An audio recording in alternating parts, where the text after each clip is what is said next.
Խոսքը, որ այսօր պիտի ներկայացնեմ, վերնագրել եմ այսպես դժոխքից դուրս եկող գազանը։ Հետաքրքիր է, որ Տեր Հիսուս Քրիստոսը Մատթեոս 24-րդ գլխում կամ երբ որ Մարկոսի ավետարանում է խոսվում այդ դրվագը, երբ որ Տեր Հիսուս Քրիստոսը խոսում էր վերջի ժամանակների մասին, մի կարևոր նշանի մասին խոսեց, ասեց, երբ որ կտեսնեք ավերածի պղտությունը չէ այն տեղում կանգնած, որտեղ արժան չէ եւ ուղղորդեց կարդացողը Դանիելի մարգարեություն ասում է կարդան չէ եւ մտածեն, այսինքն հասկանում ենք, որ այդ մեծ նշանը, որ պիտի կատարվի որպես վերջի ժամանակների մի իրադարձություն, հատկապես Դանիելի մարգարեության մեջ դա ոնց որ Տիրոջ հոգուց արդեն մարգարեի ձեռով շատ բաներ խոսված է եւ եթե պիտի հասկացվի ինչ է դա նշանակում, դրա խորհուրդը, դրա միտքը, ապա դա պիտի լինի, այսպես ասած, Դանիելի մարգարեության միջոցով շատ բաներ։ Տերը հենց ինքը մղեց։ Եվ երբ որ նայում ենք եւ ընդ որում Սուրբ Գիրքը ներկայացնում է բազմաթիվ հենց Դանիելի մարգարեության մեջ, որ դա մի նշան է, որ վերջի ժամանակների համար է, այդ ժողովրդի համար է եւ հատկապես այդ ժամանակվա ժողովուրդը, երբ որ այսպես ասեմ դրա վրա մտածի, երբ որ դրա հետ առնչվի, ապա Աստված պիտի այլ ավելի մեծ խորությամբ բացի հասկացնի դրա մանրամասնությունները։ Իսկ մնացած ժամանակների համար, քանի որ դրանք բաներ են, որ մնացած ժամանակների ժողովուրդը դրա հետ չի առնչվում, Տերը կարիք չի զգում, որպեսզի դա ավելի բացի մանրացնի։ Հենց ինքը Դանիելը գրված է, որ երբ որ այս ամենը լսում էր, տեսնում էր, ոնց որ մեջը խռովում էր, շփոթություն էր առաջանում, ինքը ուզում էր հասկանալ ինչ է դա նշանակում, բացատրում էր ինչ-որ բան, բայց ավելին չէր ասում, եւ խոսքը այսպեսին էր, որ սա քո համար չէ, այլ վերջի ժամանակների մարդկանց համար է, քանի որ նրանց համար է Աստված նրանց կբացի, կհայտնի։ Դանիելի մարգարեության մեջ մի քանի երազներ եւ տեսիլքներ է ներկայացված Նաբուգոդոնոսոր թագավորի, Բաբելոնի Նաբուգոդոնոսոր թագավորի երազը, որ ներկայացնում է, թե ինչպիսի ընթացք է ունենալու աշխարհը, ինչ մեծամեծ աշխարհակալ տերություններ են առաջանալու եւ ինչ է լինելու այս աշխարհի, ինչպես է լինելու այս աշխարհի վերջը։ Եվ եթե հիշում եք, Նաբուգոդոնոսորը իր երազում տեսավ արձանը 4 մասերից էր բաղկացած եւ գլուխ, այսպես ասած, այս գլխից ներքև մասը, հետո ազդրեր, հետո ասենք ոտքերը եւ դրանք ամեն մեկը իրենցից ինչ որ նշան ներկայացնում են թագավորություն եւ խոսքը այսպեսին էր, որ գլուխը Բաբելոնի թագավորությունն է, ոսկե գլուխը, մնացածը եկող մեծամեծ թագավորություններն են, որոնք ժամանակի մեջ պիտի աշխարհի մեջ կարելի ասել տիրապետեն, իշխեն։ Եվ վերջում խոսում է նրա մասին, որ մի մեծ քար առանց ձեռքի պոկվեց եւ հարվածեց այդ արձանի ոտքերին եւ արձանը փշուր եղավ եւ նրան տեղ չգտնվեցավ եւ այդ քարը մեծացավ, լցրեց բոլոր երկիրը եւ դա ներկայացնում է, որ դա ասենք ասած ամեն թագավորություններից հետո, այդ 4 մեծամեծ թագավորություններից հետո լինելու է Աստծո թագավորությունը երկրի վրա, որը հավիտյան չի անցնելու։ Թագավորությունը տրվելու է Աստծո սուրբերին, Աստված թագավորելու է։ Մեկ ուրիշ տեղ Դանիելի մարգարեության 7-րդ գլխում արդեն 1-ից 28 խոսքերը, այստեղ էլ ներկայացում է, որ Դանիելը երազում տեսավ, որ մեծ ծովը հայտնի էր այդ ժամանակ իր աշխարհագրական անունով, դա այժմյան միջերկրական ծովն է։ Միջերկրական ծովից 4 մեծամեծ գազաններ դուրս եկան եւ նկարագրվում է այդ գազանները եւ նորից ներկայացնում են նրանց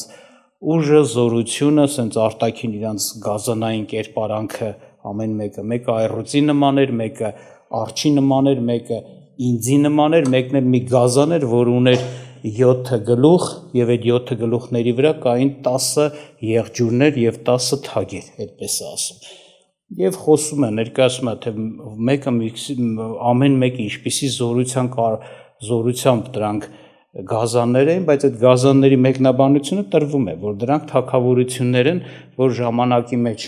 աշխարհում պիտի առաջանան, պիտի աշխարհակալ թագավորություններ լինեն եւ պիտի, ասենք ասած, ըստ իրենց տեսքի ներկայացված տեսքի գործեն։ Եվ ամենասարսափելին ահավորը դա 4-րդ մեծ գազանն էր, որ ասում ուներ 7 գլուխ եւ 10 եղջյուր։ Հետո ներկայացնում են նրա գործերը, ինչեր պիտի արվի, ինչեր պիտի անի եւ վերջում խոսում է, որ այո, նորից գալու է ժամանակ, որ այս բոլոր թագավորությունների վերջը գալու է եւ թագավորությունն ու փառքը աշխարհի պիտի տրվի Տիրոջ սուրբերին եւ Տերը պիտի թագավորի Հավիտյանը Սավիտենից։ Նմանապես Դանիելի մարգարության 8-րդ գլխում նորից ներկայացված է մի տեսիլք, որ 1-ից 26 խոսքեր է։ Սա էլ ներկայացված էր, այսպես ասած, ուրիշ սիմվոլիկ ձևերով, արդեն այնտեղ այծերի քոշ կար եւ այլ կարող եք կարդալ եւ նորից ներկայացում է 4 թագավորություններ, մեծամեծ թագավորություններ, որ պետք է երկրից բարձրանան եւ աշխարհակալ լինեն։ Եվ ներկայացումը հիմնականում այդ ընդհանուր այդ պատկերից սա է հասկացվում Բաբելոնի թագավորությունը, որ այդ ժամանակ իշխում էր, մեծ էր, դրանից հետո Պարսից մարած Պարսից թագավորությունը, որ ասենք մեծ նորից կայսրություն է լինելու, հետո գալիս է Հունաց թագավորությունը, այդպես անվանում, ըստ էության դա Մակեդոնացու հետ կապված բան է, Ալեքսանդր Մակեդոնացու հետ աշխարհակալ թագավորության, հետո խոսում է, որ դա 4 մասի կիսվեց, դրա մեկից ասում է մի եղջյուր դուրս եկավ եւ խոսում է արդեն այդ 4-րդ ահավոր թագավորության մասին, որ այդտեղից էր։ Եվ դա հռոմեական կայսրությունն էր, կարելի ասել, որ ժամանակին աշխարհակալ թագավորություն էր։ Հետագայում, որ կարդում ենք, տեսնում ենք Հայտնության 13-րդ գլխում, ինչպես որ Դանիելի մարգարության մեջ է ներկայացված այդ 4-րդ մեծ գազանը, այստեղ էլ հենց այդպես նույն պատկերով ներկայացված է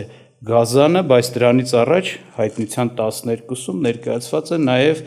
մեծ վիշապ կարմիր գույնի կամ կրակի գույնի, կրակի պես կարմիր։ Նրա համար էլ ասում 7 գլուխ ուներ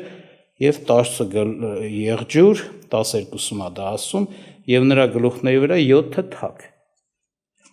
Եվ այստեղ խոսում է, որ դա ով է, ներկայացում է, որ այդ վիշապը, որ հետագայում ասում է վայր գցվեցավ երկրի վրա, ասում է դա մեծ վիշապ, այն առաջի օսն է, բանսարկում եւ սատանա է կոչվում, այն բովանդակ աշխարհը մոլորոցնողը։ Վայր գցվեցա երկրի վրա եւ իր հեշտակները իրեն հետ վայր գցվեցան։ Այս 7 գլուխ 10 եղջյուրանոց վիշապը ներկայացնելուց հետո այդ խոսում է նաեւ 13-րդ գլխում, որ ծովից մի գազան դուրս է գալիս, այսինքն նորից ծովը, նորից եմ ասում, այդ միջերկրական ծովն էր եւ հասկանում ես, որ դա, ասենք, այդ հարակից տարածաշրջանում եղած աշխարհակալ պետության մասին է խոսում եւ դա ավելին շատ պետությունների համակարգա միաբանություն է, խորհուրդ է, որ ասում է նրա նորից ներկայացում է ուներ 7 գլուխ, 10 եղջյուր եւ նա եղջյուրների վրա ասում է 10 թակ, այս արդեն կարդում եմ Հայտնության 13-ից։ Եվ ասում է եւ տեսա ծովից մի գազան դուրս էր գալիս, որ 7 գլուխ ուներ եւ 10 եղջյուր եւ նրա եղջյուրների վրա 10 թակ եւ նրա գլուխների վրա հայության անուն։ Եվ այն գազանը, որ տեսա, ինձու նման էր եւ նրա ոտները արջի ոտների նման էր եւ նրա բերանը այռուծի բերանի նման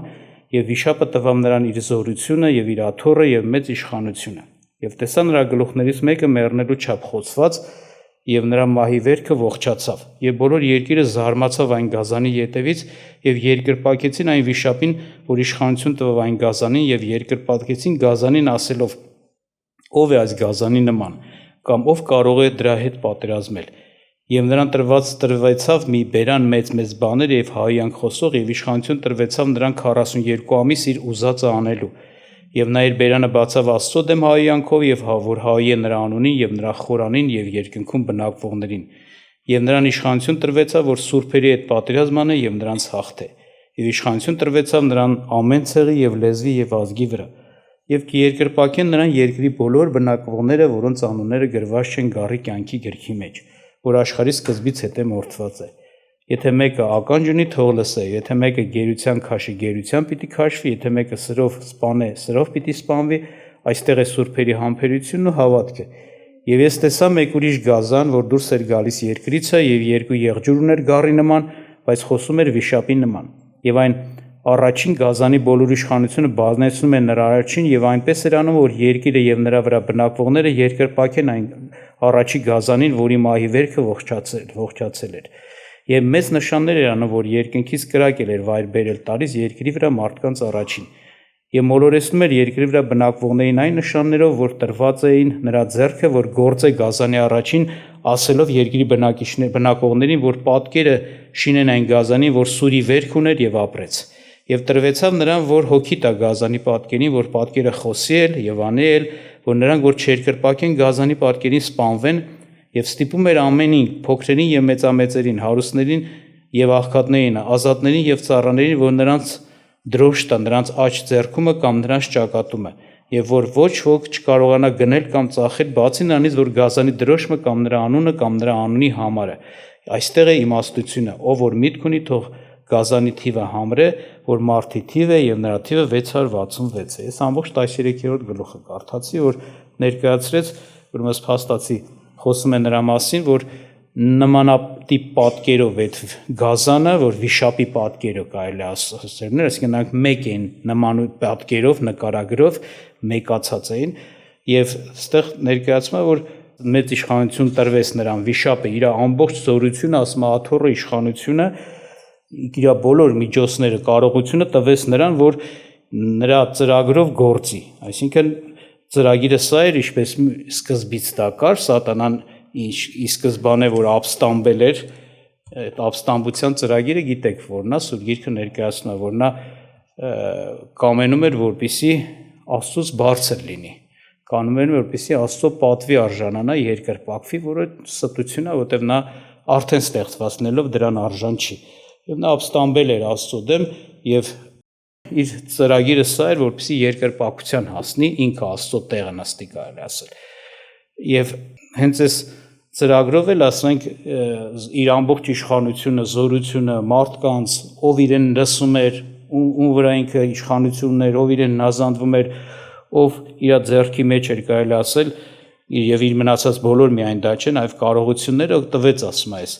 գազանին, որպեսզի նա իրականացնի այդ ծրագիրը, այսինքն երկրպագվի գազանը, երկրպագվի ինքը, հենց այդպես է նկարագրված։ Գազանը ուղղակի որ այդ անունն է տրվել, եւ թագավորությունն էր եւ թագավորող անձներ, թագավորներ, այսպես դա հետագայում կկարդանք, ասենք հայտնության 17-րդ գլխից, իր ասենք գազան անունը հենց իրեն բնույթի համապատասխան է տրվել իր մեծ չարության, դաժանության պատճառով, թամպես ինչ էր ինձ ներկայացնում այդ պատկերը 7 գլխանի գազանը, որը ուներ նաեւ 10 եղջյուր, հայտնության 17-րդ գլխում այն ներկայացնում, նախ պարզ էր, որ սա սրա մասին խոսել ենք էր ժամանակին, սա միջերկրական ծովի հարակից տարածքից մեծ ծովի շրջանում, ասենք ասած, լինող մեծ մի աշխարհակալ կայսրություն է, պետություն է։ Ժամանակին դա օրինակ հռոմեական կայսրությունն էր եւ այլը, բայց այժմյան տարածքով դա մենք տեսնում ենք, եթե դա պետությունների միաբանություն է, ապա դա այժմյան Եվրոմիությունն է։ Այսօրվա գազանը դա Եվրոմիությունն է եւ տարբեր հայտանիշներով բացահայտվում է, որ իրոք այդ գազանը այսօրվա Եվրոմիությունն է, այսպես կարելի ասել։ Շատերը ոմանք իբր թե ասում են Ռուսաստան բան, բայց դա այդպես չի։ Իրականության մեջ բավականին բաներ կան, հենց թեկուզ տարածաշրջանային տեսակետից Ռուսաստանը միջերկրական ծովին հարակից երբեք չի եղել եւ չկա։ Այդպես է։ Նա չունի ոնց որ ասած սահմաններ այդ տարածաշրջանում, այլ հենց Եվրոմիությունն է, որ այդ բանում է, ընդ որում այդ միությունն է դա ներկայացնում, այսինքն տարբեր պետությունների միություն, խորհուրդ։ Ինչ է ներկայացնում այս բանի մասին, գազանի մասին, այս թագավորի արդեն, որպես գազանը թագավոր, դա հայտնության 7-րդ գլխում է խոսում, կուզեմ կարդամ ձեզ համար 17-րդ գլխի 9-րդ խոսքից 7-ից կարդամ։ Ինչու համար զարմացար, եւ հրեշտակը ասեց, ինչու համար զարմացար, ես ասեմ քեզ այդ կնկախորհուրդը եւ այն գազանինը, որ նրան վեր էր առել, որ 7 գլուխ ունի եւ 10 եղջյուր։ Գազանը, որ տեսար, կար եւ չկա, եւ անդունդից է դուրս գալու եւ կորուստ է գնալու։ Եվ կզարմանան երկրի վրա բնակվողները, որոնց անունները գրված չեն կյանքի գրքի մեջ աշխարհի սկզբից հետո, երբ որ տեսնեն այն գազանին, որ կա եւ չկա, թեև է։ Այստեղ այն միտքը, որ իմաստություն ունի, այն 7 գլուխը 7 սարերն են, որ կինը նրանց վրա նստած է եւ 7 թագավորներն են։ 5 ընկան եւ մեկը կա, մյուսը դեռ չի եկել, եւ երբ որ գա մի քիչ ժամանակ պետք է մնա։ Եվ այն գազանը, որ կար եւ չկա,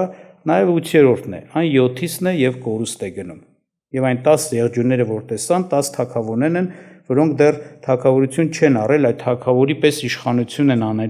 անում 1 ժամ այն գազանի հետ։ Սրանք մեկ կամք ունեն եւ իրենց զորությունը իշխանությունը կտան գազանին, սրանք պատերազմ կանեն գառի հետ եւ գառը կհաղթե նրանց, որովհետեւ Տերերի Տեր եւ թագավորների թագավորն է եւ նրանք, որ նրա հետ են կոչված, ընտրված եւ հավատարիմ են։ Այստեղ ներկայացնում է Ժողովուրդ ջան, ասում է այդ գլուխները խորհրդանշական ներկայացնում են 7 սարեր, որ կինը, հետագայում կինն էլ ասում է, այն մեծ քաղաքն է, որ թագավորություն ունի երկրի թագավորների վրա։ Այսինքն կարելի ասել գազանի կայսրության, այդ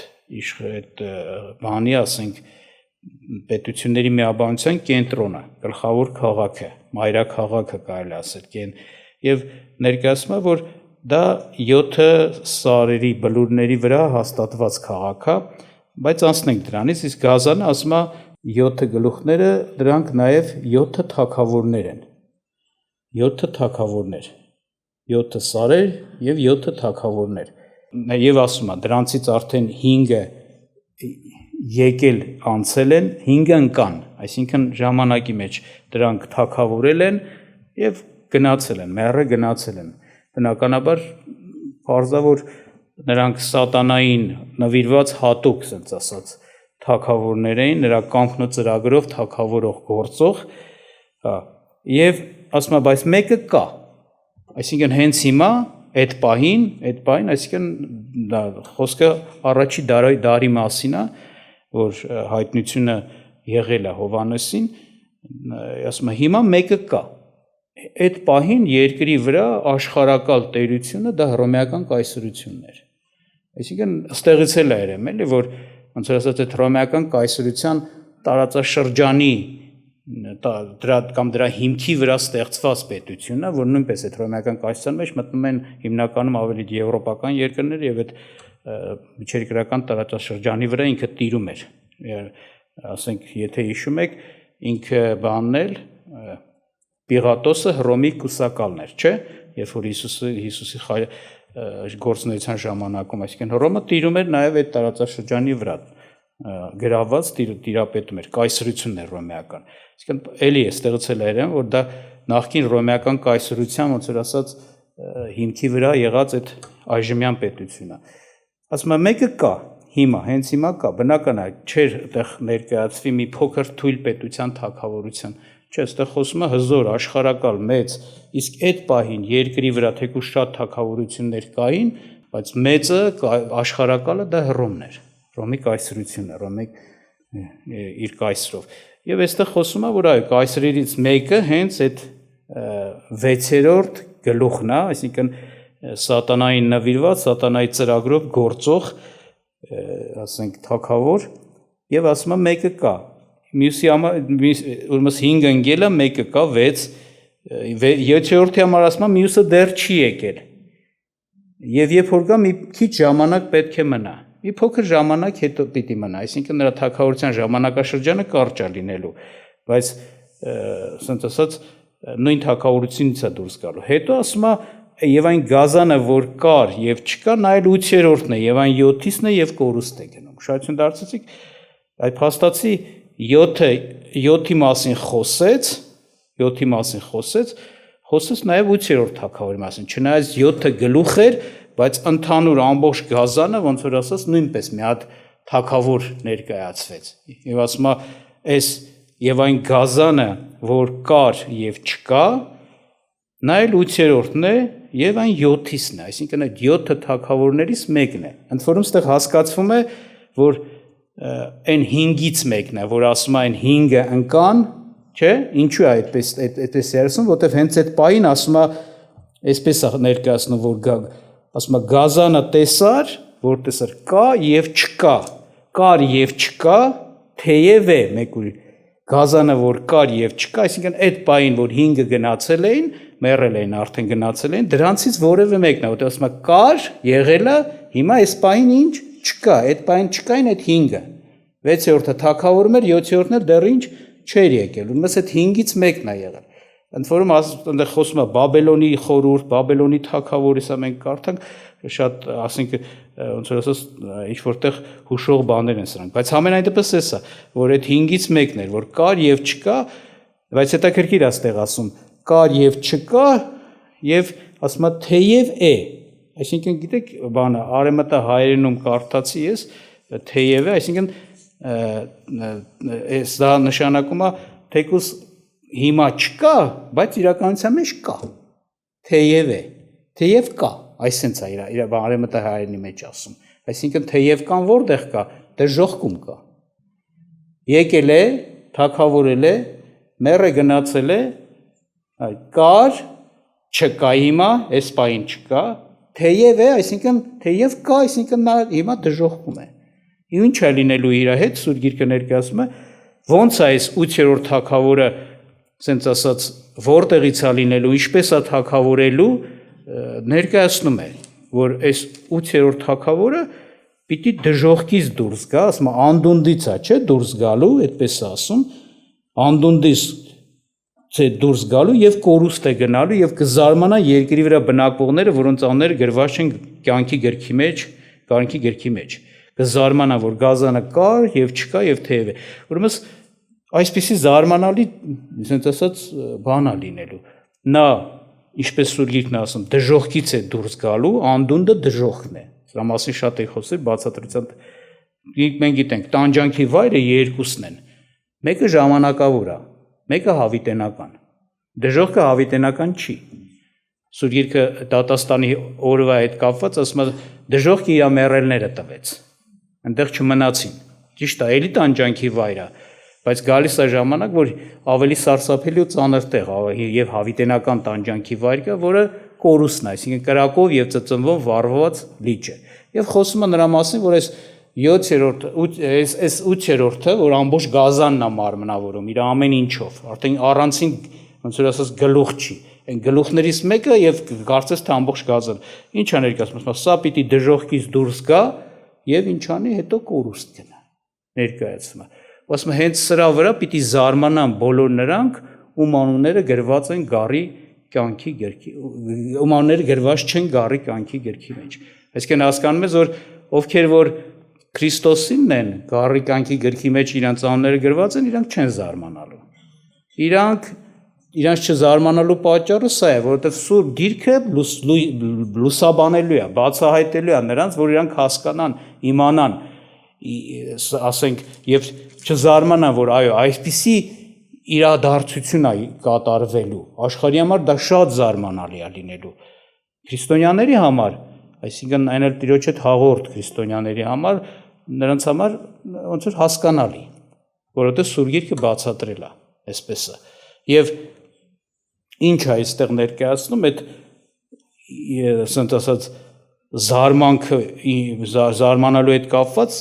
հայտնության 13-րդ գլուխը, երբ որ ես կարդացի, այնտեղ էլ խոսեց զարմանալու մասին, բայց ուրիշ բանի վրա ասեցին աշխարհը կզարմանա։ Այստեղ էլ ասում է գառան կյանքի գրքի մեջ չգրվածները կզարմանան։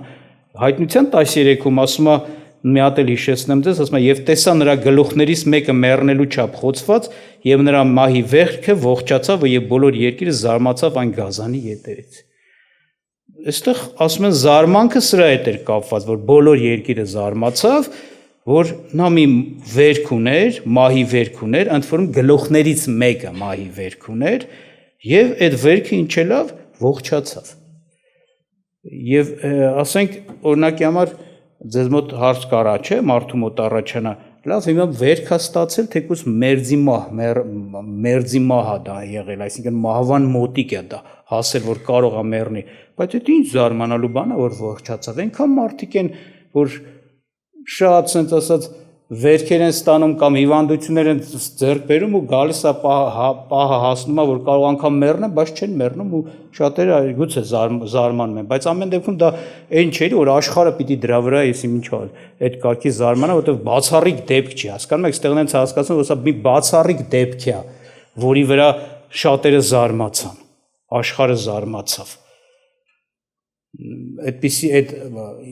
մարդիկ կան ավելին ոչ թե հիվանդացել են մերձիմա կամ մի վերք են ստացել մերձիմա, բայց կենթանի են մնացել, հետո ապրել են։ Մարդիկ կան անգամ մեռել են, գիտեք, չէ՞, կլինիկական մահեր են ապրել։ Այսպես։ Բայց սրանը մի հատուկ բան է, որ ամենտեղ մի քանի տեղ, որ մենք 13-րդ գլխի կարդացինք, ուշադրություն դարձրինք, ուշադրություն կրկնվում է, այսինքն մի հատ կարևոր նշան է եւ իրեն հաստատելու, իրեն, ասենք ասած, իր ծրագիրը հռչակելու եւ այդ մարդկանց խաբելու կամ մարդկանց իրեն հնազանդեցնելու հարցում էսի կարևոր մի բան է։ Եւ այստեղ տարբեր զարմանքի պատճառներ չեն, այնտեղ որ ասում է զարմացան, իրոք էդի զարմանալի է, չէ՞, դժողքից դուրս գալը, չէ՞։ Այդ ոնց որ ասած դու էլ ես կարդում, ինչ որտեղ զարմանում ես, ոնց կարող է մեկը որ դժողքում տանջվում է, իմ տարիներ, մեկ էլ դժողքից դուրս գա, բայց ասում է դժողքից դուրս կգա եւ ինչ կորուստ կգնա։ Այդ 7-ից մեկը, ավելի ճիշտ են 5-ից մեկը արդեն, որ արդեն կար եւ արդեն չկար, եղել է եւ չկար այդ բան, դա պիտի այդպես լինի, դա իրոք զարմանալի է։ Հասկանում ես, այդ նույն զարմանքի պատճառն է։ Այդ նույն բանը նկարագրված է ստեղ այսպես, որ նա մահվան վերք ուներ, ընդ որում մի քիչ վերևում 14-րդ խոսքում ասում է սուրի վերք ուներ, սուրի վերք, գլուխներից մեկը սուրի վերք, սուրով խոցված էր եւ ողջացավ։ Այս նույն երևույթն է։ Բայց մի բան էլ պիտի հետաքրքիր լինի, ասենք ես որ կարդացել եմ, ինձ համար մի քիչ խճճված կարող է թվախով բանը, բայց ուշադիր լինենք, որ հասկանանք միտքը։ Ասենք տեսնում ենք, նայեք, եթե այդ խոսում է արդեն այս վերջի գազանի մասին, վերջի 8-րդի, չէ՞ մասին, ասենց ասած։ Հետո ներկայացում է էդի ինչ գլուխներից մեկը խոցված էր, չէ՞։ Գլուխներից մեկը խոցված էր։ Եվ ինչ արեց, ողջացավ, այսպես է ներկայացնում։ Բայց այդ գլուխների մասին ինքը խոսում է նախորդ մինչև այդ որ ինչ էր, այդ գլուխները մահացի գնացել են կարելի ասել, էլ չկային, չէ՞, այդպես է ներկայացում։ Հենց այդ խոցված լինելը, որ բայց հիմա ներկայով է ներկայացնում, որ գլուխներից մեկը խոցված էր։ Այսինքն դա ինչ է ցույց տալիս, որ այդ իրադարձությունը, որ կոչվում է գլուխներից մեկը խոցված, այդ նույն համապատասխանում է այն իրականությանը, որ դժողքից դուրս եկավ, ոնց որ ասած, նորից կյանքի մեջ հաստատվեց, կենթանացավ։ Հասկանում եք։ Եվ այստեղ ինչա, ասենք, բանալում, ինչ ենք տեսնում, որ լինելու է այսպիսի իրականություն, իրավիճակ, որ նա, որ այդ չար վերջի թագավորը հակաքրիստոսը Աստծո հակառակ այդ գործունեությունը, որ իրականացնելու է, նա հենց այդպիսի մեկն է լինելու։ Ընդ որում, դա ոչ թե ծածկված է մնալու, դա պարզերում է, որ աշխարհի մեջ ներկայացվելու է, քարոզվելու է, որպեսզի մարդիկ իմանան, եւ դա օգնելու է իրան, որ ինքը իրեն ներկայացնի որպես մի մեկը, որ չտեսնված, չլսված գործ անող։ Եվ կարծես թե սա էլի պիտի ներկայացնի, որ ինքը մեկն է, որ ոչ մեկ չի կարողացել, իհարկե ոչ մեկ չասեմ, բացի Հիսուս Քրիստոսից, չէ, որ գնաց դժոխք, չէ, եւ դուրս եկավ դժոխքից։ Ասում է գնաց դժոխքում լինող հոգիներին ինչ անեց, քարոզեց։ Ոչ մեկ չի կարողացել դուրս գա։ Անկամ հիշում եք բանի մեջ, երբ որ աղքատ Ղազարոսի պատմությունը կա, չէ, եւ այն հարուստը խնդրում էր, որ ինչ որ մի բան իր համար անի, ասեց արգելված է, տեղից մեկը դուրս գա կամ ստեղից այդտեղ կա։ Ոչ մեկ չի կարողացել, մեկ էլ մի անznավորություն է հայտնվում, որ ցույց է տալիս կամ հաստատում այս իրողությունը, որ ինքը եղել է դժոխքում եւ դժոխքից դուրս է եկել։ Այսինքն ուզում եմ սրանով գիտեք ինչ ինքը ասի, որ ես Աստծուց ավելի զորավոր եմ։ ես Աստծուն հաղթեցի, նա չկարողացավ ինձ դժոխքում պահել։ Հասկանում եք, հենց սա է, որ պիտի համարձակություն տա իրեն Աստված ներկայացնելու նաև ոչ միայն սուտ նշան, զորություններ, հրաշքներ, ինչպես գրված է այստեղ, այլ որտեղ որ ուշադրություն դարձեք, երկրպագության հարց առաջանում Հայտնության 13-րդ գլուխը կարդում ենք։ Բոլոր տեղերում երկրպագության հարցի հետ կապված չի ասում միայն երկրպագեցին Գազանին։ Երկրպագեցին Գազանին, որ սուրի վերք ուներ, կամ ասում է, որ մահվան վերք ուներ, բայց ողջացավ։ Այսպես է ներկայացված։ Ողջացավ։ Այսինքն այս փաստը ներկայացվելու է եւ դրա պատճառով ոնց որ ասած բանա լինելու։ Ինքը իրավունք ինչ որտեղ կարողանալու է համոզել եւ իրեն երկրպագել տա։ Դրա համար ոմանք ասում է, այստեղ ասում է ամենք այսպես կասեն,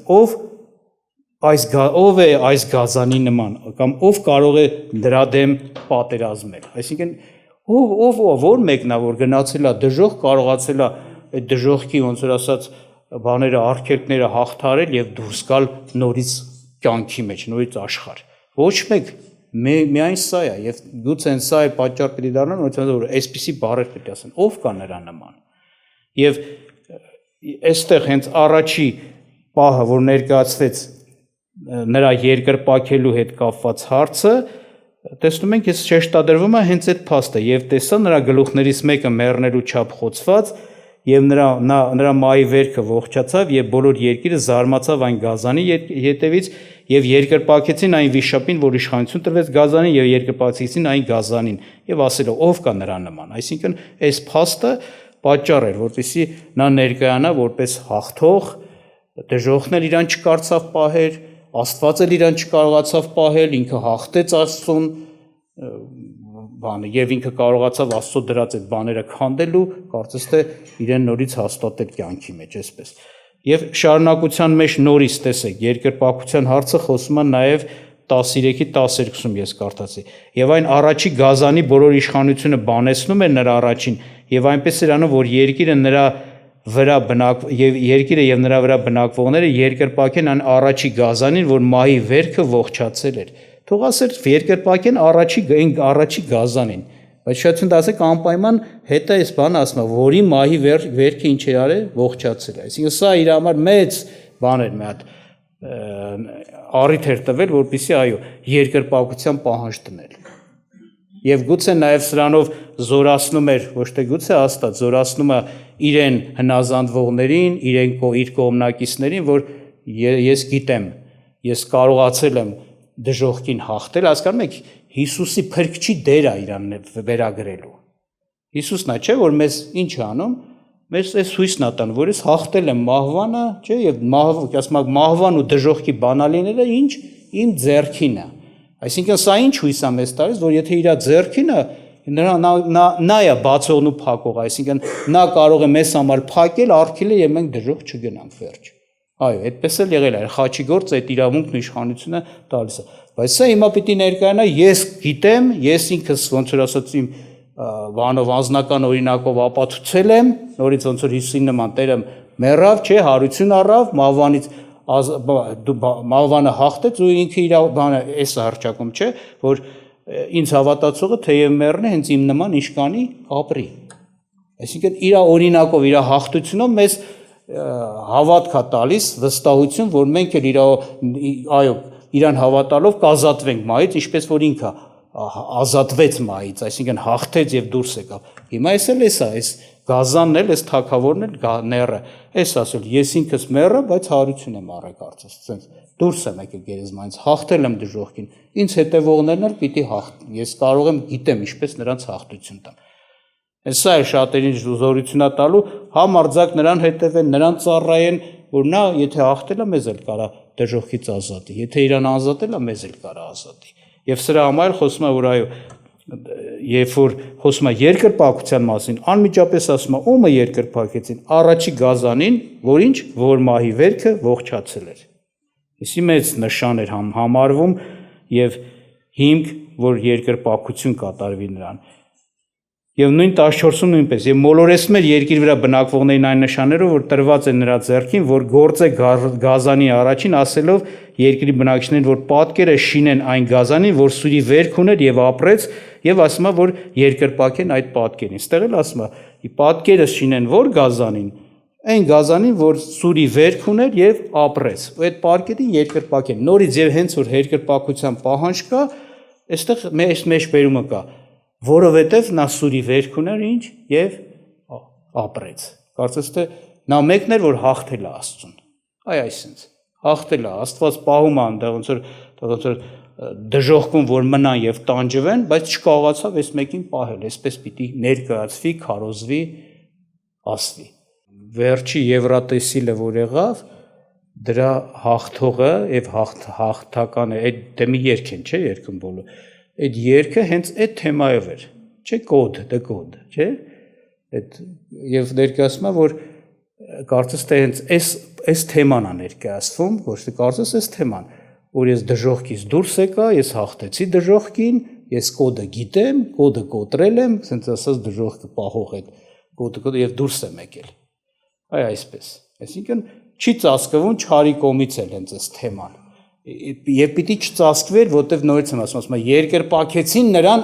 որովհետև սեշ չէ, նրան, որ այսպեսին, այսինքն հասկացում էր, որ էսի է կարևոր մի բան հանդիսանալու չարի ձեռքին, որ ներկայացի, որ նա որպես Աստծո պատիվ պիտի նրան տրվի երկրպագություն։ Եվ խոսում է արդեն, նորից եմ ասում, հենց այդ երգը ասում է հենց այդ թեմայով էր։ Ովքեր որ թարգմանել են, ասենք ասում էին, հենց որ դա այդպես է։ Եսայի մարգարեության 14-ում ներկայացում է Բաբելոնի թագավորի մասին, հիշում եք այդ բանն էլ էր, Բաբելոն, չէ, կինը որ նստած էր գազանի վրա, Բաբելոն էր անվանվում, այստեղ էլ ներկայացում է Բաբելոնի թագավորի մասին, խոսում է նրա դժող գնալու մասին, բայց նաև հետաքրքիր է խոսում է նաև այնտեղից դուրս գալու մասին էլ։ Հետո նաև կորուստ գնալու մասին։ Կուզեմ կարդամ 14-րդ գլխից, մի քիչ վերևից գուցե կարդամ 3-րդ խոսքից, ասում է եւ լինելու է, երբ որ Տերը քեզ հանգստացնի քո աշխատությունից, քո տանջանքից եւ այն ծանր ծառայությունից, որը դու ծառայել եղած, այն ժամանակ այս առակը խոսեց Բաբելոնի թագավորի մասին եւ ասեց. Ինչպես է դադարել բռնավորը, դադարեց տանջարանը, Տերը կոտրել է ամբարիշտի գավազանը, իշխանավորների մահակը, որ սրբությամբ զարկում էր ազգերին, անդադար հարվածներով բռնանում էր բարկությամբ ժողովուրդների վրա անզուսպ հալածանքով, հանգստացել հանդարտել են բոլոր երկիրը, նրանք գոչում են ցնծությամբ, մայրերն են ուրախանում քեզ համար եւ Լիբանանի եղևնիներն էլ, քանի որ դու պարկել ես փայտ կտրողը վեր չի եկել մեզ վրա, դժողքի տակից դղրդաց քեզ համար, քո գալուստը դիմավորելու, նա քրքրեց քեզ համար ուրվականներին, երկրի բոլոր իշխաններին, վեր կանգնեցեց իրենց աթոռներից ազգերի բոլոր թագավորներին, նրանք ամենքը քեզ պատասխանում են ու ասում. դու էլ տկարացար մեզ նման եղար, դժողք իջան քո փառքը, քո տավիղների հնչմունքները, տակիդ տարածված են ճճիներ եւ քո ծածկոցը որդեն են։ Ինչպես վայր ընկար երկնքից, ով առավոտը ծագող արեգակ, կտրվեցար, գետին ընկար, ով ազգեր են նկուն անողդ, բայց ինքդ ասել էր քո սրտում. վեր կելնեմ երկինքը, Աստծո աստղերից բարձր կդնեմ իմ աթոռը, կնստեմ աստվածների ժողովի սարի վրա, հյուսիսի ծայրերումը, վեր կելնեմ ամպերի բարձրությունների վրա, բարձրալին կնմանվեմ։ Բայց դու դժողք ես իջել, գուբի խորխորատները, քեզ տեսնողները հիանալու են քեզ վրա, դնդղալու են։ Այն մարդը սա է, որ սարսեցնում էր երկիրը, դողացնում էր թագավորությունները, աշխարհը սանապատ էր դարձնում եւ նրա քաղաքները ավերակ էր անում, եւ նրա գերիներին չէր արձակում տուն գնալու։ Բոլոր ազգերի թագավորները ամենքը պարկած են փառքով իրենց տներում, բայց դու տարագրվեցար քո գերեզմանից գարշելի ընձյուղի պես, հագնված սրով խոցված մեռելներով, որ իջնում են գուբի քարերի մոտ ոտնահար դիակի պես։ Դու թաղումով չմիացար նրանց հետ, որտեղ դու քանդեցիր քո երկիրը, սպանեցիր քո ժողովուրդը, չարերի սերունդը պիտի չհիշվի հավիտյան, եւ նրանց որդկանց կոտորումը պատրաստեցեք իրենց հայրերի անօրության համար, որ վեր չկենան եւ երկիրը ժառանգեն եւ աշխարհը երեսը լցնեն քաղաքներով։ Որ նստեցեք, խոսեց Բաբելոնի թագավոր ասեց, անվանեց այս թագավորին եւ խոսեց, որ մի հզոր թագավոր էր, որ ազգերին հարվածում էր, բռնությամբ, բարկությամբ ժողովուրդների վրա անզուս փալածանքով, ասենց հետո նորից ասում են, երբ որ զարմանում էին նրա վրա, ասում են դու աշխարհը անապատ էիր դարձնում, թագավորներին դողաց, թագավորություններ էր դողացնում, երկիրներ սարսեցնում,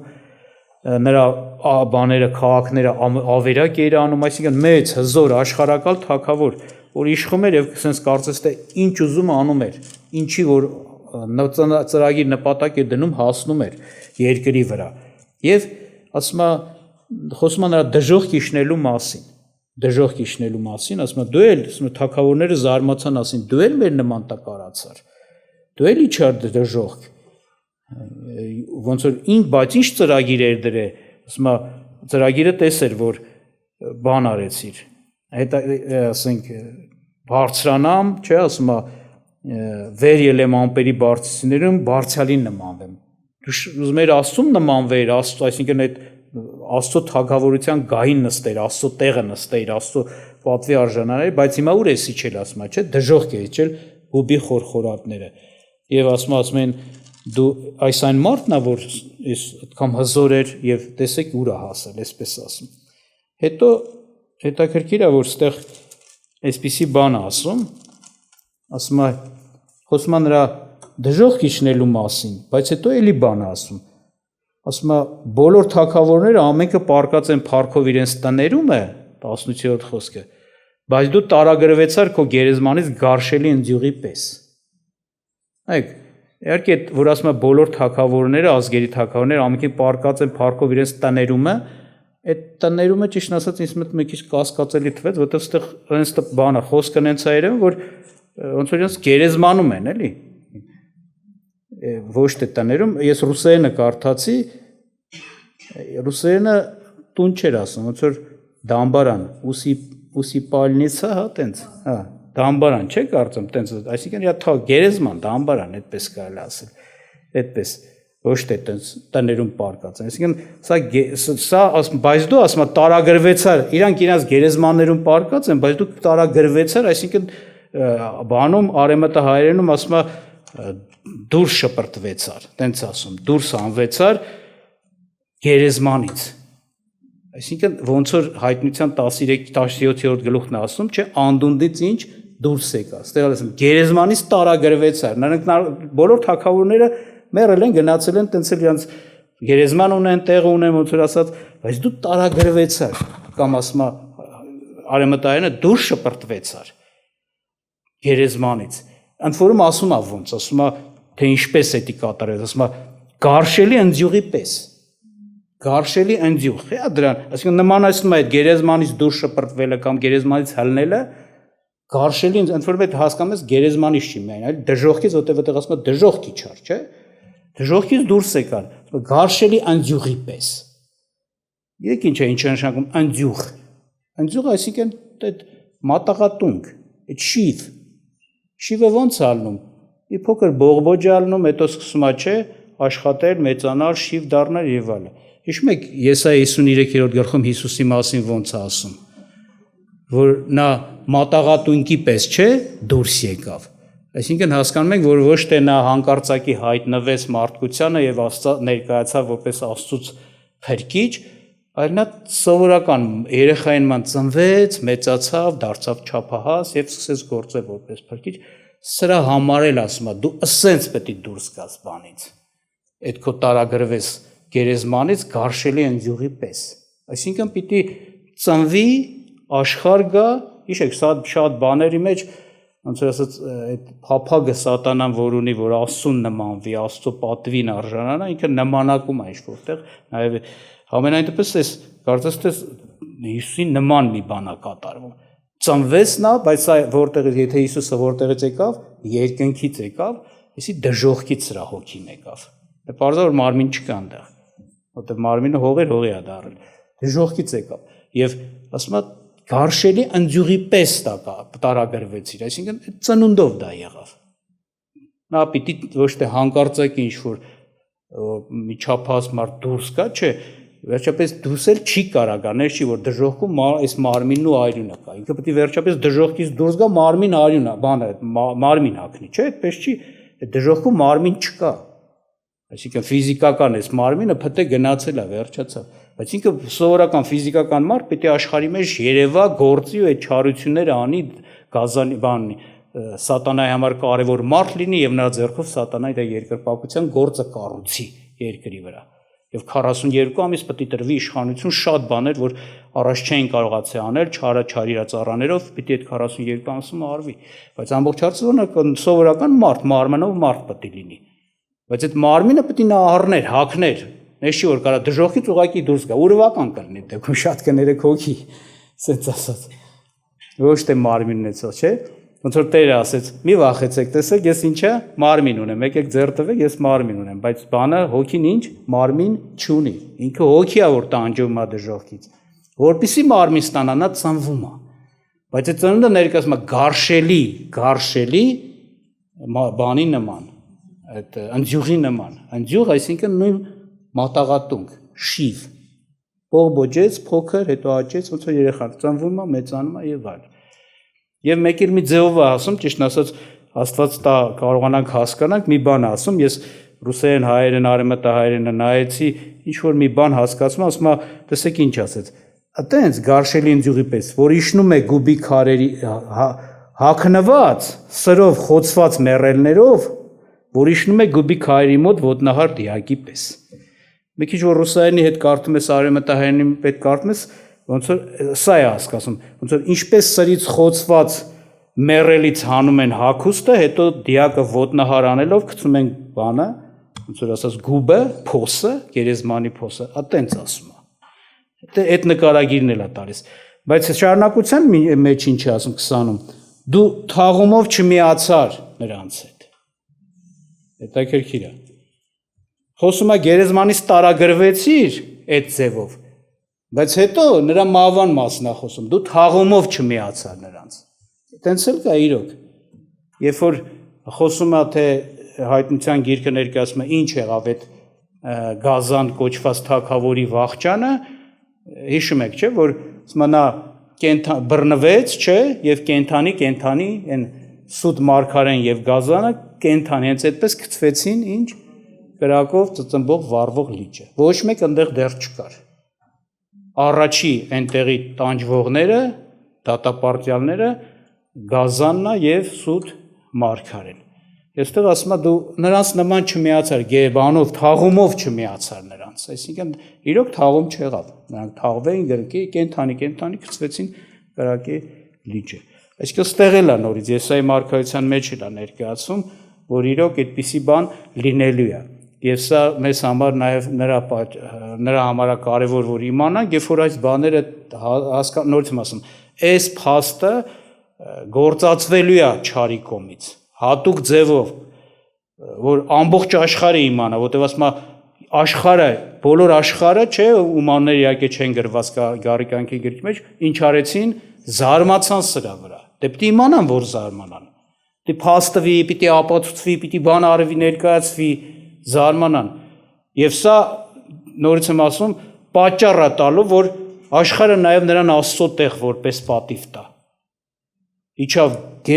գան կարծես նորից եմ ասում փրկչի նման մահն էլ նրան չկարծավ պայել մահվան էլ հաղթեց դժողքին էլ հաղթեց ինչ որտեղ ցես կարելի ասել Աստծուն էլ հաղթեց վերջապես դժողքի տերը Աստված է լավ իմացեք այդ սենց ոնց որ սոս կոպիտ բան է էլի մեկը որ պետության բանտից փախնում է, որտեղ իրան ազատազրկել են, որ ինքը իր առաջ չարության պատիժը կրի, բայց փախնում է, որ այդ պատիժից բան անի, ազատվի։ Ինքը դրանով հաղթում է ինչ որտեղ այդ պետությանն էլ, այտես չի։ Այդ պետությունը չկարողացավ նրան այնպես պահել, որ իր ազատագրումը մինչև վերջ ոնց որ այդ պատիժը իրականանա, չկարողացավ։ Սա գալիս է այնց տպավորությունը Աստված չկարողացավ, բայց Աստված թույլ է տալու։ Այս վերջի ժամանակների մոլորությունը, որ կոչվում է զորավոր մոլորություն, ասում է երկրորդ Թեսաղոնիկեցիս երկրորդ գլխում հենց խոսում է Աստված ուղարկեց այս զորավոր մոլորությունը, Աստված թույլ տվեց։ Ոչ մեկի հետ այդպիսի բան չի պատահել, չի լինելու։ Ասենց ասեմ, բայց այսպիսի մեկի համար թույլատրվելու է եւ դա նելով մեծ մոլորություն աշխարհի համար եւ ստություն սիրողները հավատալու են եւ հնազանդվելու են երկրպագելու են նաեւ այդպես է ուրեմն ուզեցի մի փոքր սրա մասին հիշեցնեմ թեև առիթ եղել է որ խոսվել է որ նորից ոնց ասած մեր միտքը թարմանա մանավանդ նորից եմ ասում արդեն ոչ թե հոգևորներ այլ չարի մարդիկ չարի ծառաներ է հենց այդ Եվրոտեսիլի այդ խումբը բանը այն պատահական իրենց համար թեմա չեն վերցրել ոնց ասած չարը արդեն սկսում է այդ ռեկլամ աներ ներկայացնել այսինքն հող պատրաստել գազանի հայտնվելու եւ նրան ռեկլամելու նրան բարձրացնելու եւ նրան համար ներկայացնելու որ նա այսպեսին է եւ պիտի երկրպագվի եւ Աստված Աստծուն փառք լինի որ մենք հասկանում ենք իր ավետ ճշմարտությունից այս բանը եւ այսի մեզ պատրաստում է որպեսզի ոչ զարմանանք ոչ փոթվենք ոչ գուցե sense ասած մեր սրտում անհավատություն կամ հակառակ մտքեր բարձրանա բախի sense էլա բա ինչու Աստված չպահես կամ այսով որ sense բան կարողացել է անել այլ ոնց ասած հանգիստ դա ընդունենք եւ մնանք հնազանդ մեր Աստծուն մեր Տիրոջ չնազանդվենք իշքան էլ իրենց զորավոր ներկայացնի չարի sense ասած կողմից հաստատված այդ թագավորը եւ մեր պաշտամունքը միայն ճշմարիտ Աստված լինի Հիսուս Քրիստոսը նրա որդով Տերը օրհնի մեզ կուզեմ աղոթք անենք ինչքան որ ոնց որ ներկայացվեց դրա բանով որ Տերը մեզ պահի իր ասենք ասած լույսի մեջ օգնի որ մենք ճանաչենք ճշմարտությունը եւ ճշմարտության ճանաչելով նաեւ ազատ լինենք ստությունից խավարից մոլորությունից այս մոլորության հիմքում ընկած է դա եւ երբ որ դու հասկանում ես ինչա կատարում չես մոլորվում աղոթք անենք